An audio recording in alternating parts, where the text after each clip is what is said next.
정부 조직 개편을 신속하게 추진하겠습니다. 어제 정부 조직법 개정안, 금융감독위원회 설치법 등 정부 조직 개편 관련 법안들을 국회에 제출했습니다. 정부 조직 개편은 민생 경제 회복, 대한민국의 미래와 직결된 중대한 과제입니다. 국민의힘은 이재명 정부 출범 이후 내각 구성을 지연시켰습니다. 정부 조직 개편까지 협조하지 않는다면 국정 발목 잡기라는 비판을 피하기 어려울 것입니다. 그럼에도 끝내 거부한다면 민주당은 정부 조직법 개정안을 9월 25일 본회의에서 통과시키겠습니다. 금융감독위원회 설치법은 지체 없이 신속 처리한 건으로 지정하겠습니다. 민주당은 정부와 함께 민생경제 회복의 약속을 국민 체감의 성과로 증명하겠습니다. 어제 당정은 추석 민생안정대책을 발표했습니다. 농수축산물은 17.2만 톤을 공급하고 할인 지원에 900억 원을 투입합니다. 역대 최대 규모입니다. 지역사랑 상품권을 10조 원 규모로 발행하고 할인율도 대폭 올렸습니다. 물가를 잡고 지역부터 내수를 살리자는 취지입니다. 소상공인, 중소기업에 43조 2천억 원의 명절 자금을 공급합니다. 대출 보증 61조 원에 대한 만기 연장으로 금융 부담을 덜어드리겠습니다. 민주당은 민생안전대책이 제대로 시행되고 있는지 보완할 점은 없는지 현장을 찾아 꼼꼼히 살피겠습니다. 어제 당정은 노동안전 종합대책도 발표했습니다. 영세사업장 재해 예방, 안전문화 확산, 사고 다발 기업의 제재 등 실효성 있는 방안이 포함되어 있습니다. 민주당과 정부는 노동자가 안전하게 일하고 건강하게 퇴근할 수 있는 환경을 반드시 만들 것입니다. 앞으로도 민생 현장의 목소리에 더욱 귀 기울이겠습니다.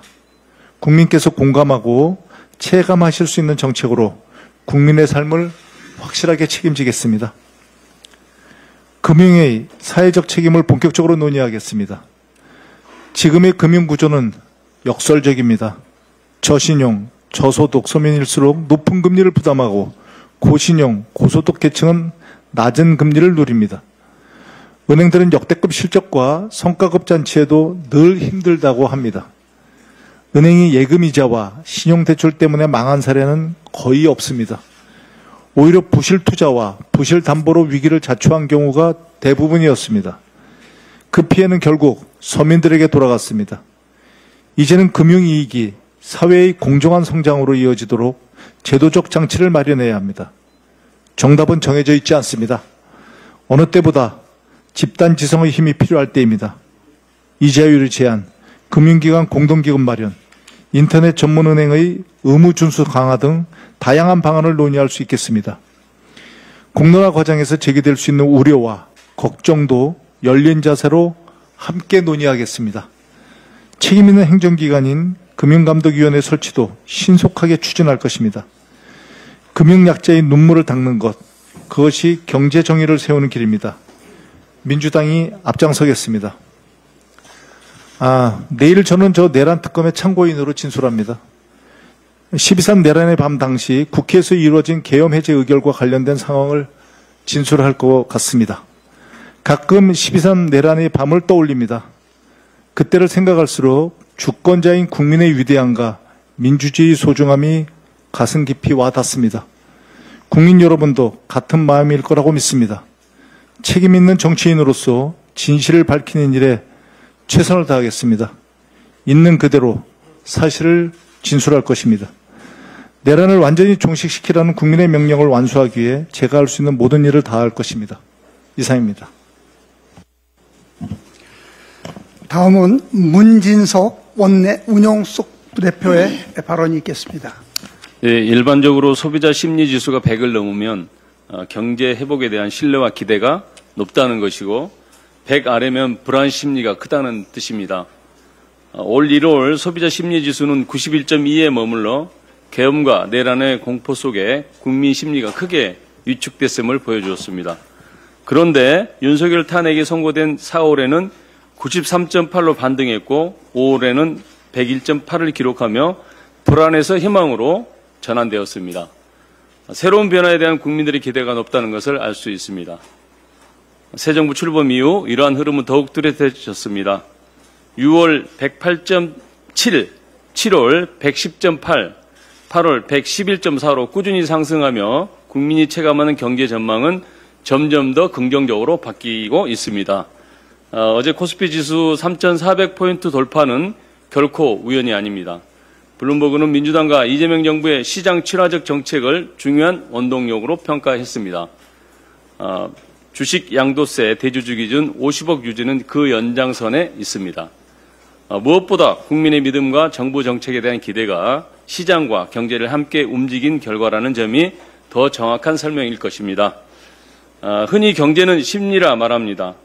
국민이 체감하는 희망과 자신감이 모여 활력이 되고 그 믿음이 성장이 됩니다. 민주당과 이재명 정부는 앞으로도 국민과 함께 더 큰 도약을 이루고 더 밝은 미래를 열어가기 위해 흔들림 없이 최선을 다하겠습니다. 어제 정부가 발표한 노동안전 종합대책은 국민의 생명과 안전을 국가의 최우선 과제로 삼겠다는 정부의 강력한 의지를 드러낸 것이라 할 수 있습니다. 안전은 곧 인간의 존엄이며 모든 국민이 반드시 보장받아야 할 가장 기본적이고 절대적인 권리입니다. 어제 일터에서 이제부터 일터에서는 어떠한 희생과 사고도 있어서는 안 됩니다. 총 2조 723억 원을 투입하는 이번 대책은 예방 중심의 안전관리 강화, 원청의 책임성 확대, 영세 사업장과 취약 노동자 지원 등 실질적 변화를 이끌 구체적 방안을 담고 있습니다. 우리 사회의 안전 수준을 한 단계 높이고 중대재해 없는 대한민국을 실현하는 일에 진보 보수의 구분이 없습니다. 여당도 야당도 없습니다.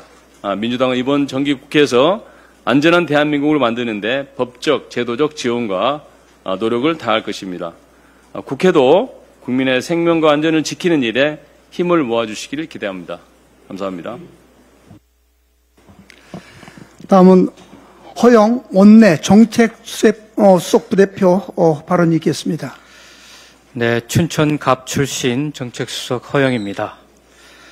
실패한 쿠데타도 단죄한 브라질, 대한민국은 더 엄정하게 응답해야 합니다. 최근 브라질 연방 대법원은 전직 대통령 보소나로에게 징역 27년형을 선고했습니다. 쿠데타가 실패했더라도 민주헌정을 파괴하려는 의도와 과정이 있었다면 내란죄가 성립한다는 원칙을 분명히 했습니다. 또 재판 과정을 전면 공개하며 외부 압력에도 흔들리지 않았습니다. 우리 형법 역시 내란죄와 그 미수, 예비, 음모, 선동까지 처벌 규정을 갖추고 있습니다. 그러나 문제는 사법부가 이 법을 얼마나 엄정하고 투명하게 적용하느냐입니다. 지기현 재판부는 내란 사건을 맡고 있음에도 재판 지연과 형평성 논란에 벗어나지 못하고 있습니다. 더 큰 문제는 대법원의 책임입니다.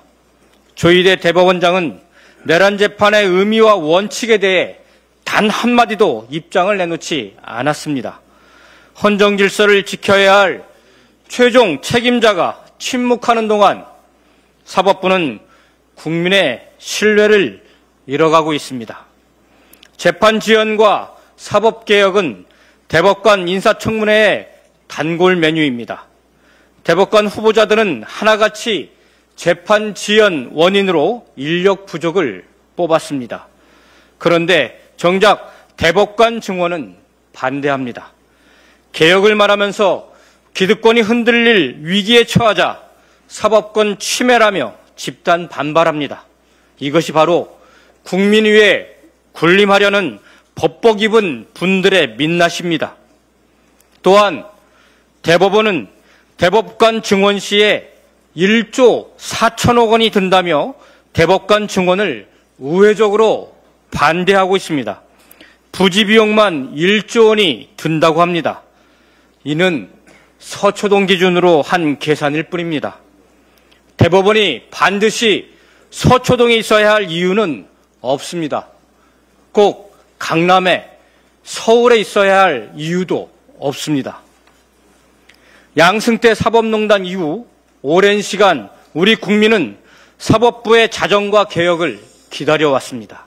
그러나 응답 없는 사법부를 입법부가 방치한다면 그것이야말로 삼권 분립을 훼손하는 것입니다.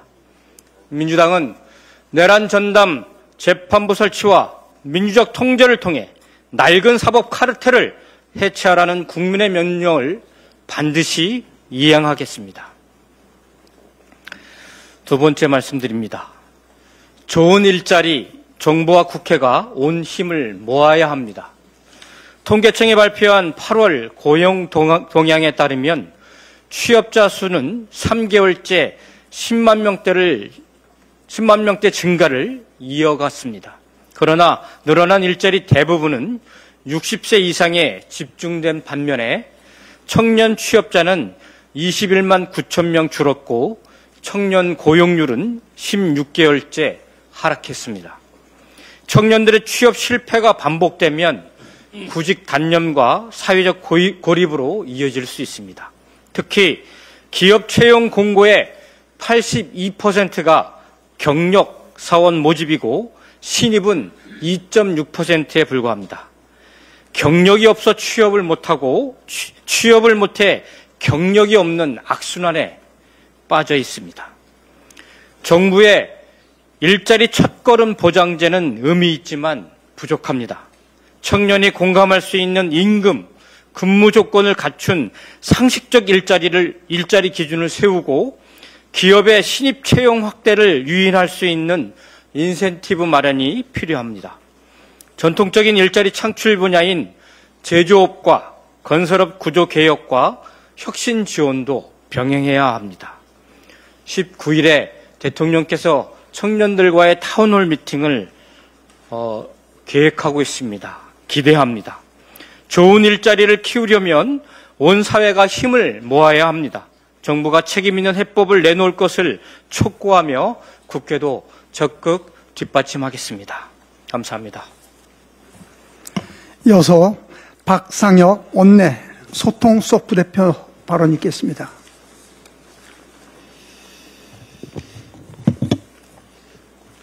장동혁 국민의힘 대표의 종교 탄압 주장은 아스팔트 극우에 대한 구애일 뿐입니다. 장동혁 대표가 첫 현장 최고위라는 중요한 활동을 하면서 모든 관심과 이슈는 어제 손연보 씨에게 내주었습니다. 그 어떤 정책적, 정치적 메시지보다 극우 아스팔트 세력에게 마음을 얻는 것이 중요했고 그들 없이는 국민의힘 대표로서 존재할 수 없다는 것을 스스로 인증한 꼴입니다. 장동혁 대표의 종교 탄압 주장은 더욱 황당합니다. 손연보 씨는 잘 알고 있는 것처럼 내란을 옹호하고 윤어게인이라며 내란 속의 복귀를 주장하고 있습니다. 또한 대통령 선거와 교육감 선거에 개입한 인물입니다. 종교분리라는 헌법적 가치를 훼손한 내란 목사에 불과하고 종교라는 매개를 통해서 각종 음모론과 편향된 시각을 전파해서 사회 통합을 해치는 매우 위험한 인물입니다. 손연보 씨가 한 활동은 종교 활동이 아닙니다. 단지 반헌법적인 내란 준동을 종교라는 이름으로 포장한 활동에 불과합니다. 종교를 방패막이로 세력을 규합하는 도구로 사용한 손연보 씨를 종교인이라 지칭하며 옹호하는 것은 역사적으로 대한민국을 지키고 민주주의를 수호하기 위해 싸운 기독교에 대한 모독입니다. 또한 어제 미국에서 개최된 트루스 포럼에는 부정선거론자 모스탄, 고든창에 전환계 씨까지 합류해서 차이나리라는 정말 황당한 말을 외쳤다고 합니다. 마치 트럼프를 구원자처럼 미국의 개입을 갈구하는 모습이 정말 부끄러울 뿐입니다. 국내외의 모든 극우 선동이 점점 극에 달하고 있습니다. 아마 오늘 제 이 발언을 또 듣고 저를 CIA에 또 신고하겠다는 사람들이 들끓을 것으로 다시 예상됩니다. 이렇게 터무니없을 뿐만 아니라 민주적 질서를 통째로 뒤흔들 수 있는 위험한 선동들이 종교라는 이름으로 더 이상 방치되어서는 안 될 것입니다. 더불어민주당은 헌법과 종교의 숭고한 가치를 지키되 종교라는 미명으로 반헌법적 내란 준동을 일삼는 자들에 대해서 엄중하게 대응해 나가겠습니다. 오늘 장동혁 대표의 얘기를 한 번 더 해야 될 것 같습니다. 최근 조희대 대법원장의 사퇴 문제와 사법개혁에 대해서 더불어민주당이 강하게 이 부분을 제기하자 장동혁 대표가 이재명 대통령의 재판을 재개해야 된다는 기이한 주문을 외치고 다니고 있습니다. 사법부가 제 역할을 하지 못한 것에 대해서 우리 더불어민주당이 국민의 목소리를 대변하자 헌법에 따라 중지된 재판을 재개해야 된다며 맞받는 것은 사법 권력을 이용해 다시 사법 쿠데타를 하라는 주문에 불과하다고 생각합니다. 이미 법원은 이재명 대통령에 대한 재판을 연기하며 헌법 84조에 따른 조치라는 것을 명확히 한 바 있습니다. 국정의 안정적 운영을 위해 국민이 뽑아준 대통령이 국정을 잘 운영할 수 있도록 헌법이 대통령에게 부여한 민주주의 안전장치입니다. 그런데도 다시 사법부를 끌어들여서 이런 헌법을 뒤집고자 하는 이런 궤변을 펼치는 장동혁 대표의 속셈은 무엇입니까? 검찰 독재의 단맛을 못 잊고 여전히 사법 쿠데타를 꿈꾸는 그런 하수인에 불과한 것 아니겠습니까? 대법원의 사법 쿠데타가 실패로 돌아가고 내란에 대한 강도 높은 수사가 진행되고 있으며 내란 세력들의 불안감이 더욱 커지고 있는 것이 지금의 사실입니다. 내란 전담 재판부를 막기 위해 아무 관련이 없는 이재명 대통령에 대한 재판까지 다시 끌어들이고 아무 말 대잔치를 펼치고 있는 장동혁 대표를 규탄합니다. 내란 세력은 그 어떤 억지 주장과 사법 쿠데타와 같은 시도를 하더라도 역사의 심판대는 이미 점점 가까워오고 있음을 다시 한번 스스로 깨닫고 다시 한번 이러한 준동에 대해서 더불어민주당은 끝까지 대응해 나가겠습니다. 이상입니다. 다음은 최현일 원내 부대표의 발언이 있겠습니다. 네, 원내 부대표 서울 영등포 갑 최현일 의원입니다. 2023년 7월 15일 충북 청주시 오성읍 궁평 2 지하차도에서 국민 14명이 목숨을 잃은 참사가 발생했습니다. 그러나 2년이 지난 지금도 진상규명은 지지부진하고 여전히 수많은 의혹이 남아 있습니다. 이 때문에 국회 행정안전위원회가 오송 참사 국정조사를 진행하고 있습니다. 이번 국정조사의 핵심 쟁점은 검찰의 김영한 충북도지사 불기소 처분입니다. 검찰은 충북도, 청주시, 경찰, 소방 등 7개 기관 45명을 기소했고 특히 청주시장과 행복도시건설청장은 중대재해처벌법 위반으로 기소했습니다.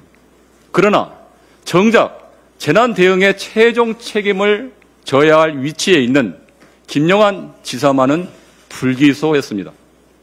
지난주 국정조사에서 검찰총장 직무대행에게 김영한 봐주기 수사 아니냐고 따져 물었지만 납득할 만한 답변을 듣지 못했습니다. 그런데 김영한 지사 불기소와 관련 있을지도 모르는 새로운 사실이 드러났습니다. 올해 1월 검찰이 김영한 지사를 불기소 처분할 당시에 대통령실 민정비서관이었던 인물이 바로 이동옥 현 충북 행정부지사라는 점입니다. 그는 충북 출신의 행안부 공무원으로 작년 5월 검찰의 오송 참사 수사가 한창일 때 민정비서관으로 파견됐다가 불기소 결정 직후 불과 2달 만인 올해 3월에 충북부지사로 자리를 옮겼습니다.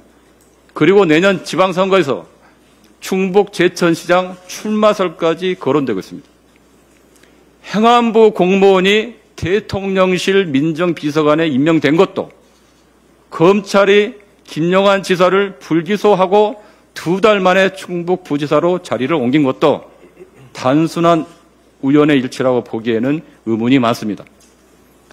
다음 주 국정조사 청문회에서 이동욱 부지사가 증인으로 출석할 예정입니다.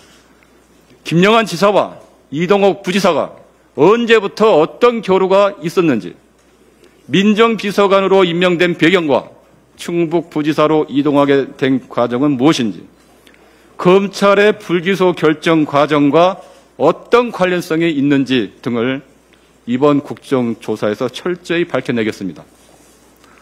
오송 참사 희생자와 유가족 앞에서 그 누구도 책임을 회피해서는 안 됩니다. 국정조사를 통해 끝까지 진실을 밝히고 책임 있는 자들에게 합당한 책임을 반드시 묻겠습니다.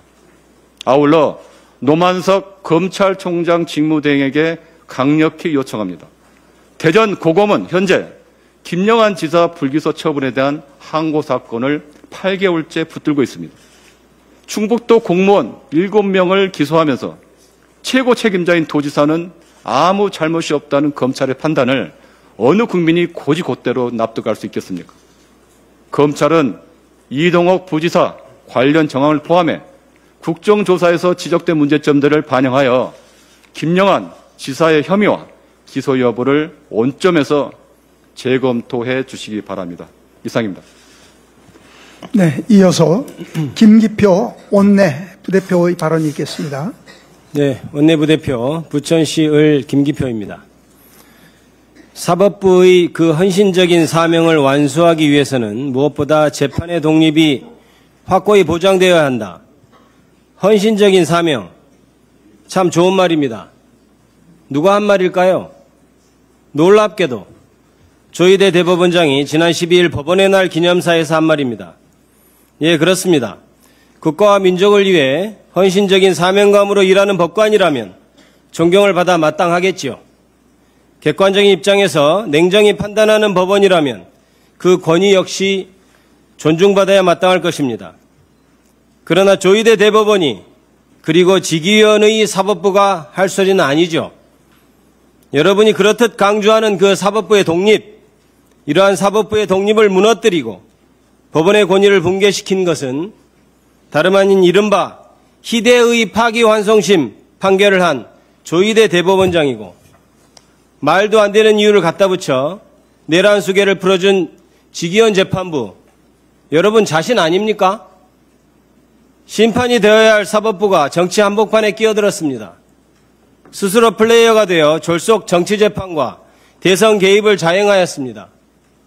그 순간 이제 법원은 더 이상의 권위도 존경심도 사회의 분쟁을 해결하는 최종적인 기관으로서의 효용도 사라졌습니다.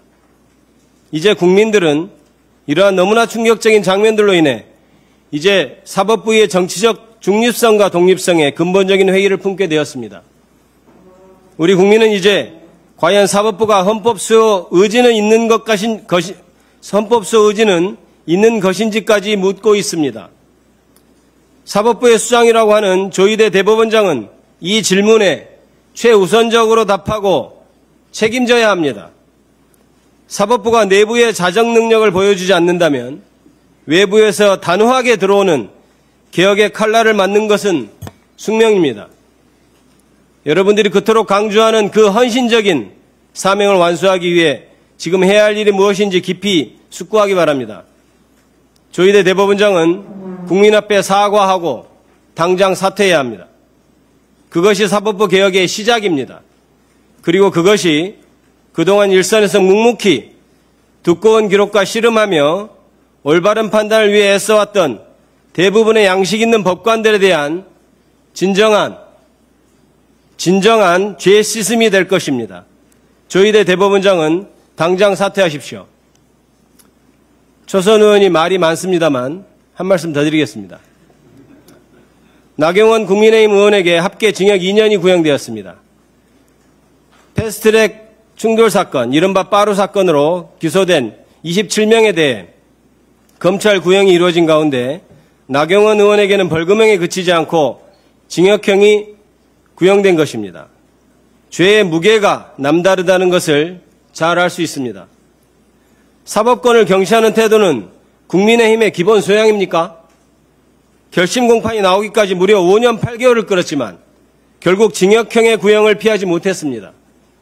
법을 우습게 알고 상대당 의원을 감금하며 회의장을 점거하는 인물을 법제사법위원회 간사로 앉히겠다는 발상, 이는 국회를 모욕하는 것이고 국민을 조롱하는 처사입니다. 도저히 용납할 수 없습니다. 더욱이 계엄 당일 내란숙의 윤석열과 통화한 것이 밝혀져 특검 수사 대상에 오른 사람을 법사위 간사로 선임하라니 어느 국민이 이를 납득할 수 있겠습니까? 나경원 의원님, 법사위 간사 자리는 업무로 인해 너무나 바쁘고 정신없는 자리입니다. 나경원 의원께서는 이렇게 분주한 법사위 간사를 하려고 할 것이 아니라 그 시간에 자신의 재판에서 선고나 잘 받을 수 있도록 노력하시기 바랍니다. 도저히 가만히 있지 못하는 초선 의원의 진정한 충고입니다. 마치겠습니다. 준비된 모든 발언이 끝났습니다. 이상으로 9월